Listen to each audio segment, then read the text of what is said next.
மீண்டும் மீண்டுமா மீண்டும் மீண்டுமா என்னடா உங்களால கிழிக்க முடியும்? ஒரு வெங்காயமும் உங்களால கிழிக்க முடியாது. நாங்க இங்கதான் இருப்போம், இப்படித்தான் பண்ணுவோம். பிக் பாஸ் அது, விஜய் சேதுபதி அது, யாரா இருந்தா என்ன? நாங்க காசுக்காக வந்திருக்கோம். எங்க அவ்வளவு தூரம் நீங்க வெளியே தூக்க மாட்டேங்கன்னு தெரியும்.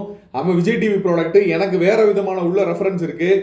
என்னை எப்படி உங்களால எவிக் பண்ண முடியாதுன்னு தெரியும். அப்புறம் நீங்க சொல்றத நான் ஏன்டா கேட்கணும் அப்படின்ற மாதிரி திரும்பவும் மைக்கை கழட்டிட்டு ஒர்க் அவுட் பண்ணியிருக்காங்க. மைக்கை கழட்டிட்டு இவங்க 2 பேரும் பேசியிருக்காங்க. யாரு? கமருதீன் மற்றும் விஜய் பாரு. நாங்க பேசவே இல்லை அப்படின்னு அமித் கேட்கும் போது இவங்க சொன்னாலும் ஆனா பேசியிருக்காங்க. இப்போ உள்ள இருந்து அவங்களுடைய மில்க்கு, இது நம்ம முட்டை, இதெல்லாம் வந்து கிராசரிஸா திருப்பி உள்ள அனுப்பப்படுது. அனுப்பப்பட்டு அடுத்த செகண்ட் காட்டினீங்கன்னா எடிட்டர் எங்க ஃப்ரேம் வைக்கிறாங்கன்னா இவங்க 2 பேரும் மைக்கை கழட்டி போட்டு ஒர்க் அவுட்ன்ற பேர்ல பேசிட்டு இருக்கிறத காட்டுறாங்க. உடனே உள்ள மைக்கை போட்டுக்கிட்டு ஓடி வராங்க. ஓடி வந்து உள்ள முட்டைப்பால்லாம் வந்துருச்சு அப்படின்னோடனே இவங்க மேடம் என்ன சொல்றாங்க அப்படின்னா, அப்படியே தேங்க்யூ பிக் பாஸ், இனிமே நாங்க எங்களோட தப்பை உணர்ந்துட்டோம், மைக்கு இனிமே கழட்டவே மாட்டோம், நாங்க கண்டிப்பா மைக்கை கழட்ட மாட்டோம், நாங்க தப்பை உணர்ந்துட்டோம் அப்படின்னு அப்பட்டமா போய் சொல்றாங்க. இப்பதான் திருப்பி மைக்கு கழட்டினாங்க. ஒர்க் அவுட் பண்ணும் போது மைக்கு போட்டு மைக்கை கழட்டி வச்சுட்டு பண்றதுல எங்களுக்கு வந்து ரன்னிங் போகும்போது அன்கம்ஃபர்டபுளா இருக்கு,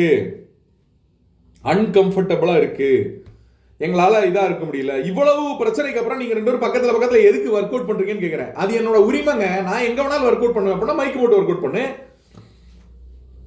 கழட்டியே 100 மீட்டர் இந்த சைடு வச்சிருக்கு, இந்த சைடு வச்சிருக்கு, 2 ஒர்க் அவுட் பண்ணு. 2 பேசிட்டு தான் இருக்கு.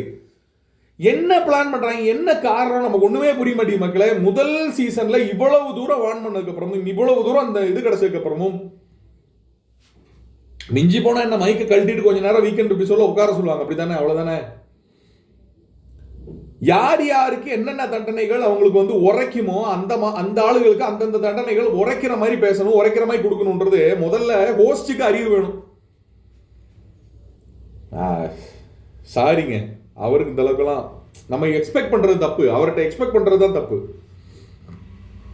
ஒரு சாதாரண 5ஆம் கிளாஸ் படிக்கிற பிள்ளைய போய் 10ஆம் கிளாஸ் பரிச்சு எழுத சொன்னா எப்படி இருக்கும்? நான் ஆல்ரெடி கேட்டிருக்கேன். அது மாதிரி தான் விஜய் சேதுபதியால என்ன முடியுமோ அதான பண்ண முடியும்.